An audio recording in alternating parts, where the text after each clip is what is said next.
و علیکم السلام و رحمت الله و برکاته. یگان خبری قطعی نیست که چنین میشود و چنان میشود، همش ظنی است. خیلی که در حدیث آمده است همان شبی که شب قدر میشود فردایش آفتاب شعاعش نورش یعنی بی نورتر میشود، بی تأثیرتر میشود. اما خرافات هایی که همان شب حکاسی یعنی سگ ها و جیغ زدنی، فریاد زدنی خروس و مرغ و دیگر چیزها همه خاموش می شود، این خیر نیست. بلکه لیلت السمح گفتن، لیلی یعنی شبی نه سرد و نه گرم می شود. یعنی همه خیلی علامت هایی که این همش خبرهایی یعنی 100% نیست، وارد شده از حدیث.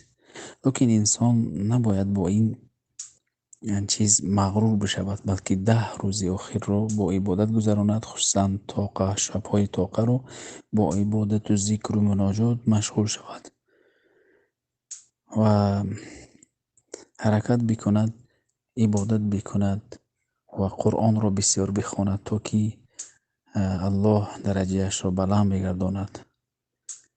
الله ما و شما رو در شب قدر رو دریافت نصیب بگرداند.